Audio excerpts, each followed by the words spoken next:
Hi, this is Jordan from Out and About in Japan and Moving Japan. And yesterday, after a ton of effort, I finally received my Japanese driver's license.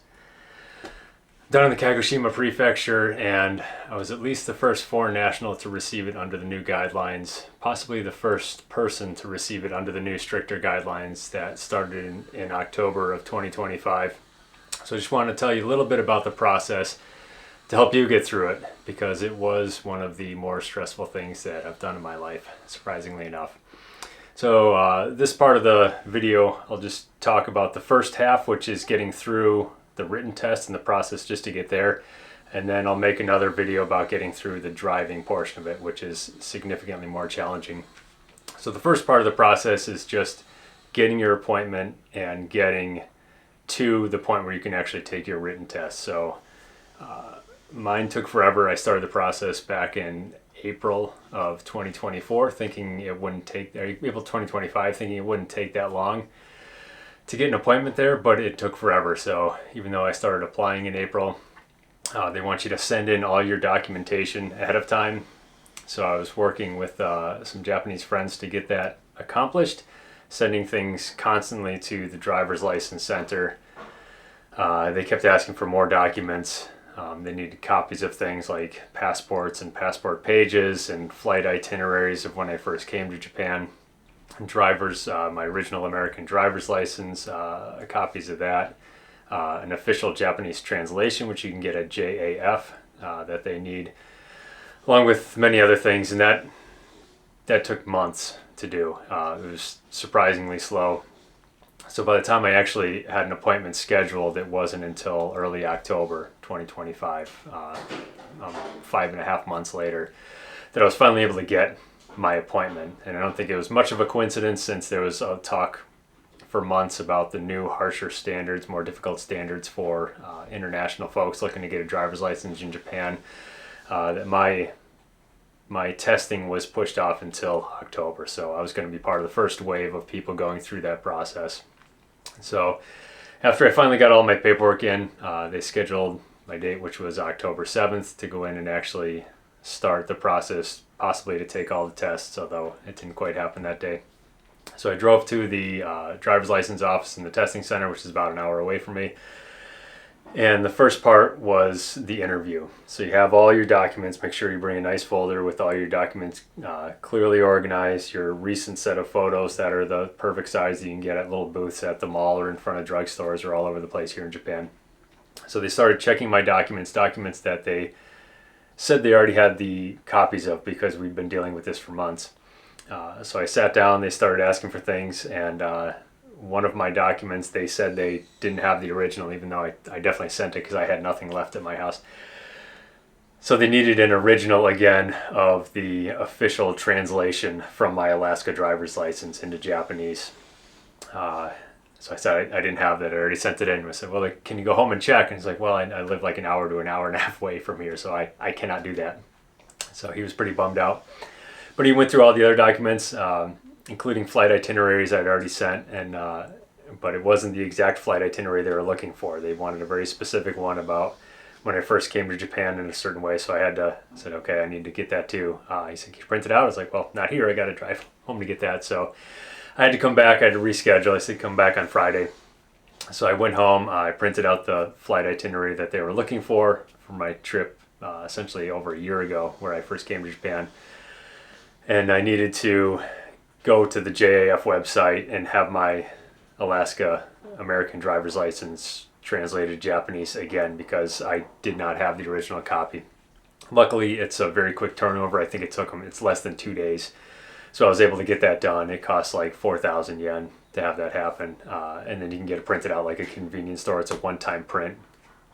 So I got the original of that, came back on that Friday, and sat down and went through the interview again. So I was able to go through the interview. A lot of what, at least they were asking me during the interview, and keep in mind, like I've been here a year, but I don't speak a lot of Japanese, just a very little bit of Japanese. So Google Translate was my friend. Cell reception is very weak in Japan, so luckily my interview was like next to a window, where I had the phone like right next to the window, and most of the things he was asking, we could communicate well enough with each other. But there was a few things I had to use Google Translate for, and it was totally fine. But a lot of what they were asking about was kind of like driving history things, and not necessarily like have you been in accidents or anything like that, but it's all about like how did you learn to drive. So did you go through a driving school?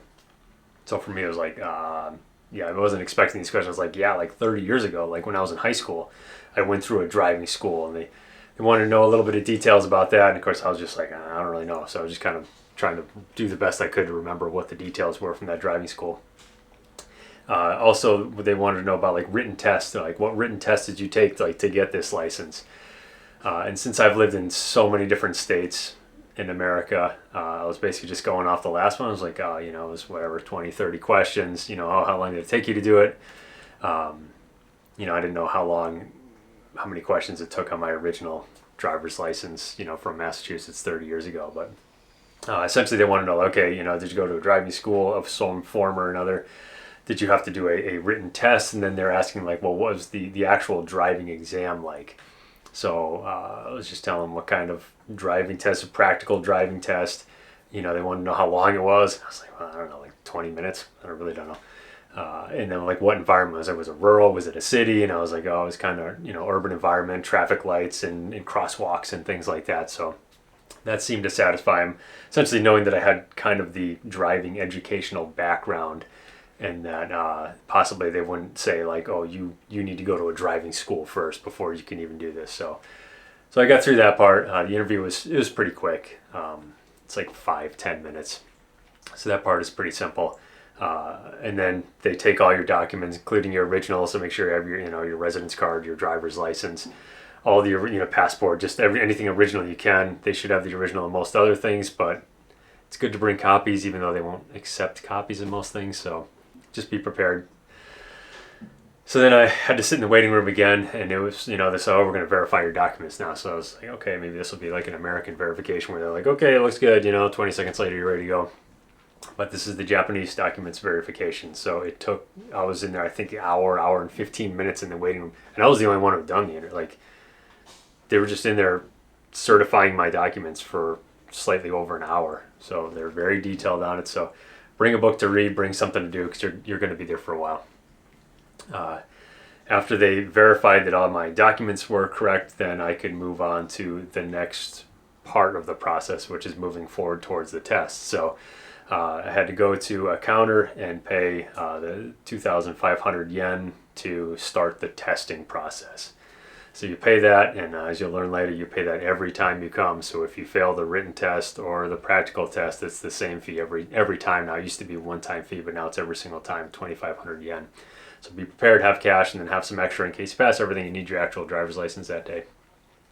So I paid the fee, and then you go to an eye exam machine, it's like the size of a van. It's like this old clunky machine you look at, and there's like little C's with little gaps in them. So you just up, down, right, left, down, whatever.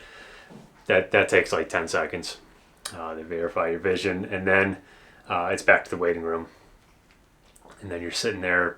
For me, it was probably another half an hour, 45 minutes at least, until the designated time where you can take the written test. And it was just me and one other foreign national taking the written test. So they put us into like a little classroom, and of course they had us separated by rows so we wouldn't cheat off each other. And you're facing the clock, and they give you all the instructions. Very easy to understand. It's just a simple test. Essentially, they give you the test book, and then it's your test sheet where you're just marking with a pencil just the true or false. So that part's pretty easy.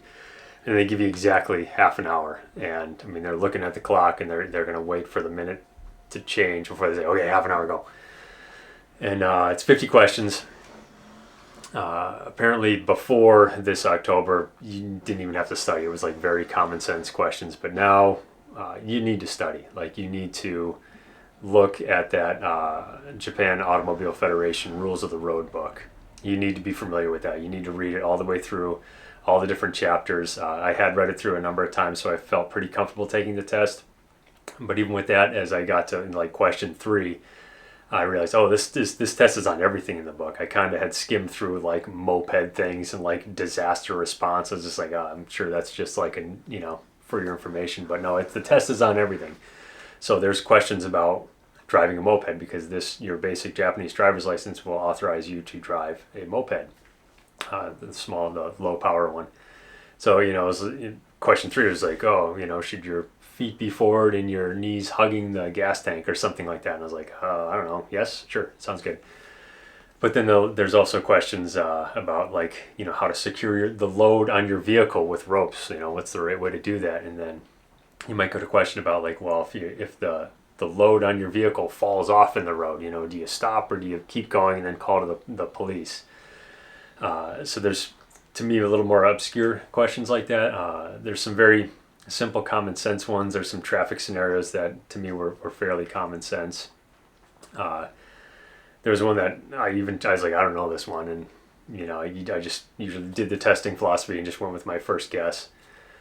But I went to look at the book afterwards. I was like, I still don't know. But it was one where it was like there's lane A and lane B, and there's a solid yellow line here and a solid white line here. Can this car cross over the solid white line to this lane? And I was like, oh, yes. Like I don't know. I still don't know. If you know the answer, like put it down below, because I don't know if you can cross a solid yellow and a solid white line. If you can cross over that white line to get into the area with the solid yellow, I don't know. So I just guessed on that one. You have to know your traffic signs. There's a number of traffic signs in there, and there's a number of different tests apparently too. So you're not going to get maybe the same test as the person behind you, or if you go in a second time, you might not get the same test. So study that whole book. There was like disaster preparedness questions too. Like if you're driving and an earthquake happens, like what do you do? Is it like, can you just ignore all the things and get to your home, or should you still obey traffic signs? And it's like, yeah, you should probably still obey traffic signs. And I know someone else got one about if you have to abandon your vehicle in an earthquake, what do you do? And it's like, oh, you leave the keys in it in an obvious spot and like pull off as far as you can off the road. So yeah, know that whole book, know every section of it, because the test is not so easy now. The person I tested with, they didn't pass that day. They got like half of them wrong. So yeah, know the material. I passed. If you pass, like they don't tell you how many you got wrong. So, but you can only get 5 wrong out of 50 questions. So you got to get at least 45.